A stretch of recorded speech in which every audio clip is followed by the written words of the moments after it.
L'ingratitude de Jérusalem. Ce chapitre contient le tableau de l'histoire entière du peuple de Dieu, de son passé à la fois misérable et glorieux, versets 1 à 14, de sa longue ingratitude et de sa misère présente, versets 15 à 52, de sa réhabilitation et de sa gloire future, versets 53 à 63. Ce vaste tableau est présenté dans une allégorie dont l'idée fondamentale, l'union conjugale de Dieu et de son peuple, revient souvent dans les écrits des prophètes, comparez Ésaïe 54.1-8 et surtout Osée chapitre 1 à 3, mais cette image est développée ici avec une plus grande richesse de détails. Notre délicatesse moderne a quelque peine à s'accommoder de certaines images employées dans ce chapitre, et peut-être la règle de la synagogue qui n'autorise la lecture d'Ézéchiel que dès l'âge de 30 ans, ne serait-elle pas déplacée dans l'Église chrétienne. Mais il n'en reste pas moins vrai qu'aucun symbole n'était, comme celui du mariage, propre à exprimer la tendresse de l'amour de Dieu envers son peuple et l'horreur que doit causer à Dieu l'ingratitude et les infidélités de ce dernier. Verset 1. Verset 1 à 14. Ce passage décrit l'état misérable d'Israël au commencement de son existence nationale, versets 1 à 5, puis ce que Dieu dans sa miséricorde daigna faire de ce peuple, versets 6 à 14. Verset 2. À Jérusalem. Le prophète s'adresse à cette ville comme représentant le peuple entier.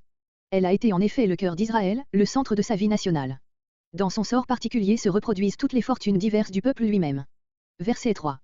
Ce verset et les suivants ne concernent pas spécialement la population de Jérusalem et ne lui attribuent point une origine jébusienne, c'est-à-dire amoréenne ou étienne, comme on l'a cru. Il s'agit d'Israël lui-même dès l'époque de ses origines les plus reculées, lorsque de Canaan il vint habiter en Égypte et y tomba dans la plus douloureuse servitude. De la terre du Cananéen. C'était de là que venait Israël. Ézéchiel profite de cette circonstance pour reprocher au peuple d'avoir toujours eu, en quelque sorte, du sang cananéen dans les veines et de trahir, moralement parlant, une extraction païenne.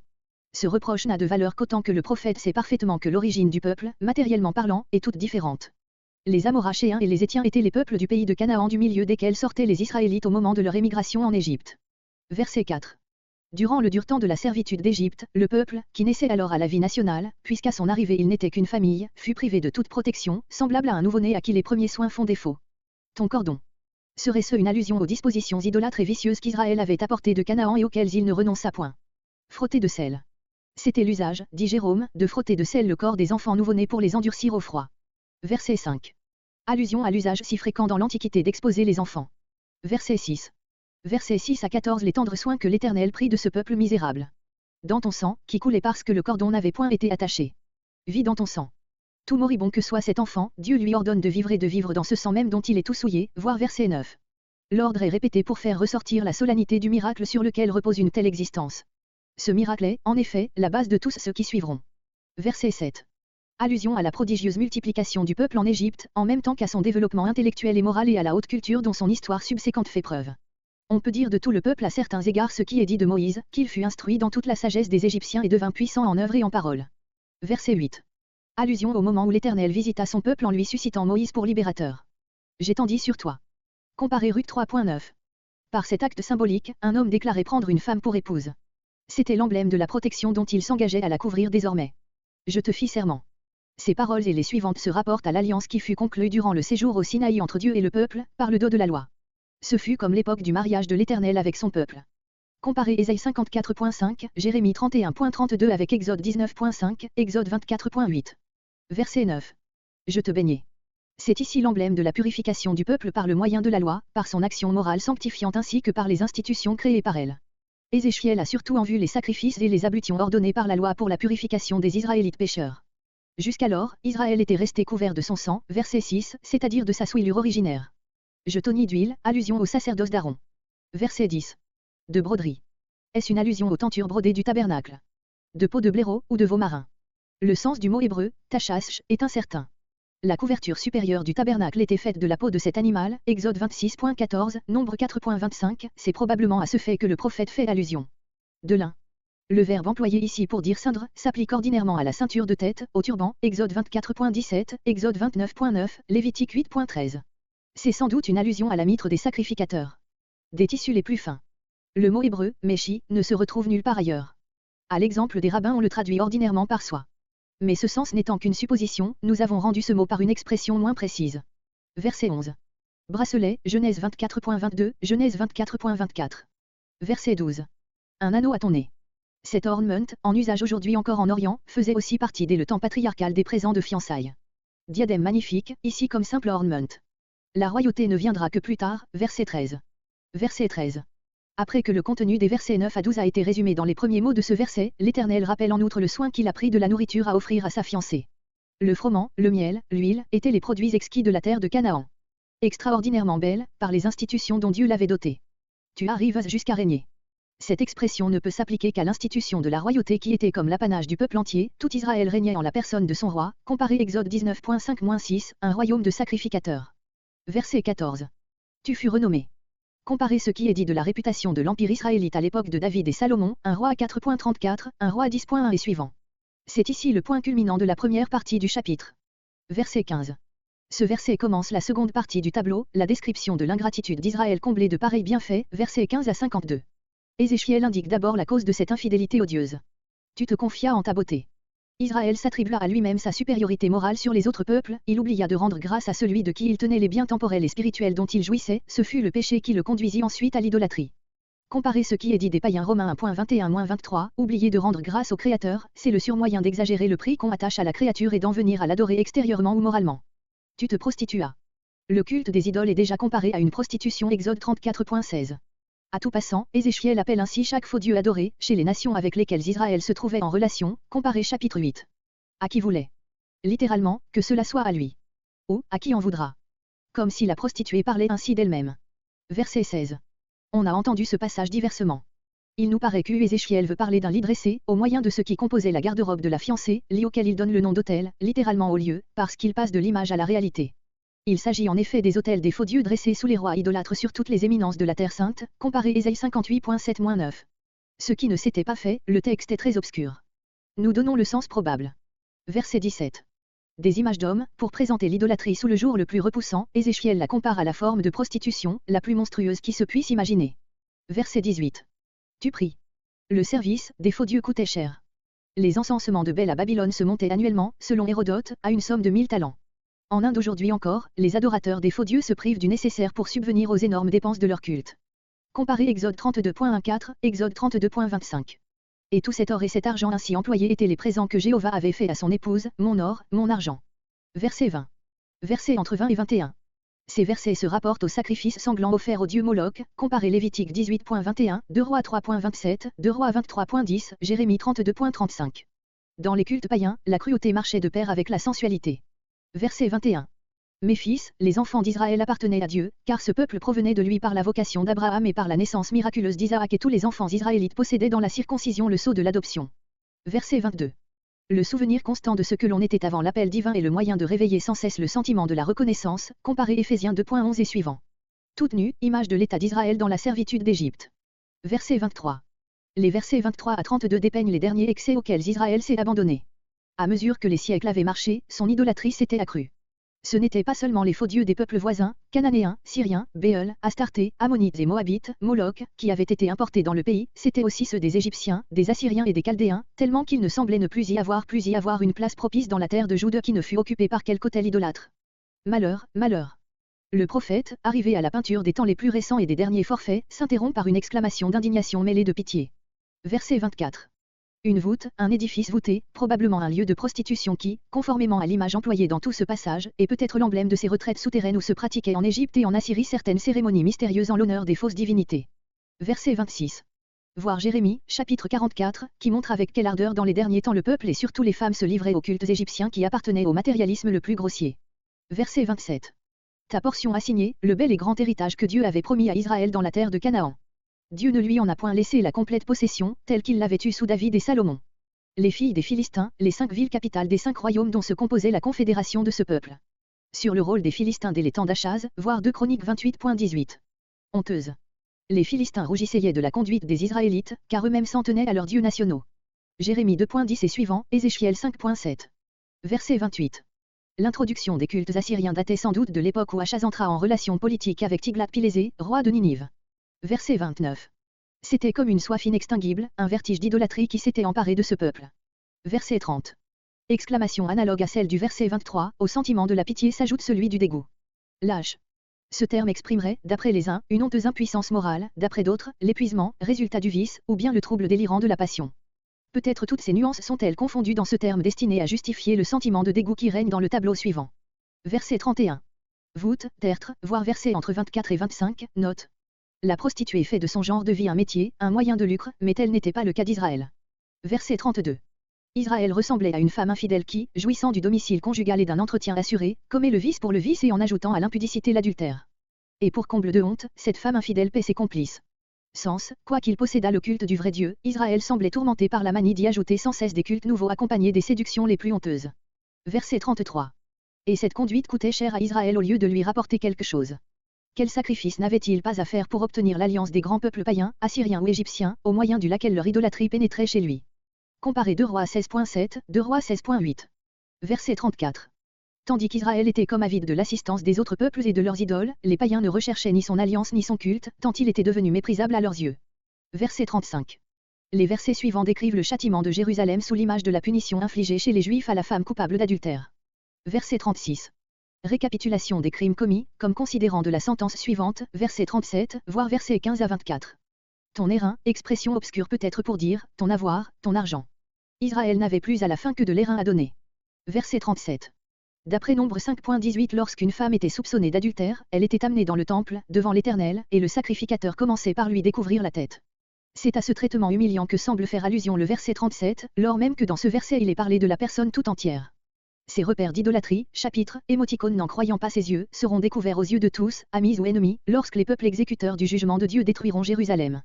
Avec ceux que tu as haïs, les peuples qui ont pris part à sa ruine ne furent pas seulement ceux dont elle avait cherché à acheter les bonnes grâces, mais aussi ceux qu'Israël avait toujours profondément détestés, comme les Ammonites, les Moabites et surtout les Édomites, comparez 2 Rois 24.13 et Psaume 137.7-8.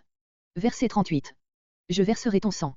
Cette expression s'appliquait à la peine du meurtrier, l'épée, et à celle de l'adultère, la lapidation, comparez verset 40. Jérusalem était en effet coupable de ce double chef. Fureur et jalousie, le premier de ces termes porte sur le crime de meurtre, le second sur l'adultère.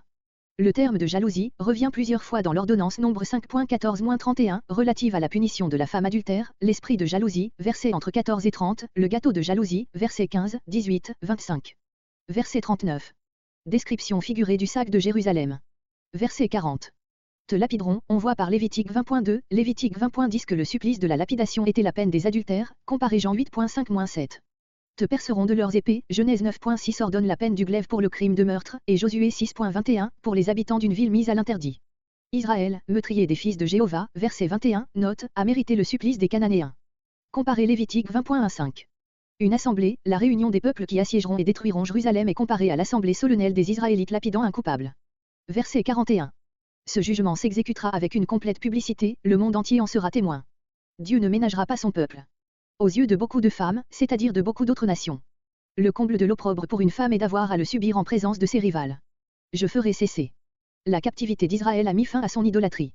Tu ne feras plus de présent, comment, dans son exil, achèterait-il encore l'alliance des étrangers? La promesse et la menace sont réunies dans cette parole. Verset 42. Courroux et jalousie, voire verset 38. Je m'apaiserai. C'est la conséquence du courroux satisfait. Le compte précédent est réglé. Il y a comme un moment de calme succédant à l'orage du châtiment. Encore ici la promesse commence à se faire jour dans les termes même de la menace. Verset 43. De plus en plus, vers la fin de la menace, se trahit le réveil du sentiment de la miséricorde. Parce que tu ne t'es pas souvenu, voir le verset 22. Tu n'ajouteras plus, on pourrait penser que les énormités sont des crimes contre nature ajoutés aux vices ordinaires et spécialement à l'idolâtrie, tes abominations, comparez Lévitique 18.17. Cependant il nous paraît plus naturel d'appliquer le terme d'abomination au vice précédemment énuméré et celui d'énormité à la manière audacieuse et impudente en laquelle Israël s'y était livré. D'autres traduisent, afin que je n'ajoute pas l'énormité à toutes tes abominations, dans le sens de Lévitique 19.29 où un père est accusé d'énormité s'il tolère, sans la châtier, l'inconduite de sa fille. Mais l'aggravation du crime doit plus naturellement être attribuée à celui qui a commis le crime. Verset 44. Verset entre 44 et 45. Ta mère. Votre père, la population cananéenne, étienne et amoréenne, du milieu de laquelle Israël sortait en venant en Égypte et dont il avait pris le caractère et les habitudes, verset 3. Verset 45. Les Sûrs sont les autres populations païennes du voisinage, souvent énumérées dans la Genèse. Ézéchiel accuse les nations d'avoir aussi bien qu'Israël, déserté leurs maris et leurs enfants. Il envisage donc que les païens appartenaient aussi originairement à l'Éternel, ce qui assimilait leur infidélité à celle d'Israël, comparez Romains 3.2, Romains 1.18-25 où l'origine du paganisme est expliquée par une ingratitude et une incrédulité volontaire. De ses enfants, de leurs enfants. Ce sont les enfants que ces peuples immolaient aux fausses divinités, comparez 2 Rois 3.27, 2 Rois 18.8, 2 Rois 18.17. Verset 46. Samarie et Sodome sont appelées ici sûres de Jérusalem, parce qu'elles avaient été les capitales de 2 districts appartenant au même pave que Juda et qu'elles étaient animées du même esprit d'idolâtrie et de corruption. Samarie est appelée la Grande Sûre, parce que son territoire était plus considérable que celui de Sodome. Elle est placée à la gauche et Sodome à la droite, parce qu'en tournant la face vers l'est, l'habitant de Jérusalem a la Samarie à sa gauche, au nord, la mer morte à sa droite, au sud. Leurs filles, les villes de leur ressort. Verset 47. C'était trop peu. Comblée de grâce, comme Jérusalem l'avait été, c'était trop peu pour elle, une fois qu'elle se livrait à l'infidélité, de pécher comme Sodome et Samarie, elle devait pécher davantage. Plus il y a eu de grâce méprisée, plus la chute est profonde. De mauvais chrétiens sont pires que les païens. Verset 48. Versets 48 à 50. Cette appréciation peut étonner. Mais le prophète remonte à la cause cachée du péché. Le péché étant essentiellement la révolte égoïste contre Dieu, sa gravité réelle se mesure moins aux actes proprement dits qu'aux dispositions intérieures qui les produisent et à l'étendue des grâces reçues. Voilà ce qui explique la sévérité de la sentence prononcée ici sur Jérusalem, quand on compare cette sentence à l'appréciation du péché de Sodome. C'est aussi par cette raison qu'en mentionnant les crimes de Sodome, Ézéchiel ne s'arrête point à ceux auxquels le nom de cette ville est resté attaché, mais aux dispositions orgueilleuses et sensuelles qui en étaient la source. Comparez une appréciation analogue dans la bouche du Seigneur Matthieu 11.21-24, parole qui contient sans doute une allusion à notre passage. Verset 51. Tu as justifié tes sûrs. L'infidélité de Jérusalem, en dépassant celle de ses sûrs, la faisait paraître moins criminelle et plus pardonnable. Verset 52. Dont tu as chargé tes sûrs. Jérusalem, malgré ses abominations, se croyait plus juste que Sodome et Samarie, elle jetait sur elle le même regard hautain que le pharisien sur le péager, qui était pourtant plus près de la justification que lui, Luc 18.14. Verset 53. Versets 53 à 63. Ici commence la troisième partie du discours, la promesse. Pour résoudre les difficultés qu'elle présente, il faut se rendre compte de la nature du style prophétique, qui est tout différent du langage ordinaire. Les faits dont parle le prophète n'ont pas de valeur propre, leur vraie importance est dans la loi du gouvernement divin qu'il manifeste. C'est ainsi qu'Ézéchiel peut présenter comme un fait réel le retour matériellement irréalisable des captifs de Sodome. Il veut, en parlant ainsi, illustrer un principe moral en l'énonçant sous une forme aussi concrète que possible, étrange même jusqu'au paradoxe. Aucun morceau des prophètes ne donne, comme celui-ci, l'occasion d'étudier ce caractère idéal et profondément spirituel du langage prophétique. Des habitants de Sodome et des villes environnantes, pas un n'avait survécu à la catastrophe. On a donc tenté de rapporter cette promesse aux deux peuples descendants de l'eau, les Moabites et les Ammonites. Ce sens est évidemment inadmissible. On a pensé, aussi à la conversion de ces esprits retenus en prison, dont il est parlé une Pierre 3.19 et parmi lesquels se trouveraient les habitants des villes de la plaine. Nous pensons plutôt que, dans la pensée du prophète, le retour d'Israël après la captivité s'identifie avec le salut, au sens absolu du mot. Quand ce salut se réalisera sur la terre, les pécheurs de la nation la plus favorisée spirituellement, comme Jude, ne devanceront en rien ceux qui paraissaient beaucoup plus corrompus, tels que ceux de Samarie, ni même les vicieux les plus dégradés, tels que les habitants de Sodome. Chaque jour les expériences faites dans l'Église, à l'occasion de la prédication du salut, sont la démonstration de la vérité exprimée, sous cette forme frappante par le prophète. Comparez Matthieu 21.31, Matthieu 21.32, Luc 7.29, Luc 7.30, Luc 15.12. Ézéchiel s'élève ici au point de vue de la plus pure spiritualité évangélique. Si l'on cherche une explication plus littérale encore des expressions employées, en particulier de celles-ci, parmi les leurs, il faut se transporter en pensée au moment de la fondation de l'Église, où Juifs, Samaritains et païens entraient tous ensemble et à la même condition de la foi, dans l'alliance de grâce. Comparez le chapitre 47 où Ézéchiel, dans le tableau du torrent d'eau vive sortant du nouveau temple, fait de la mer morte la figure du monde païen, puis acte 2.41, acte 8.5-25. Acte 10.34-38, etc. Verset 54. Étant pour elles une consolation, en ce qu'elles verront, d'une part, que tu as été encore plus coupable qu'elles et non moins sévèrement punie, et, d'autre part, que tu es gracié aux mêmes conditions qu'elles, sans qu'il reste rien de ces prérogatives particulières et de cette propre justice dont tu aimais à te glorifier vis-à-vis d'elles. Verset 55. Encore ici que signifierait le sens littéral.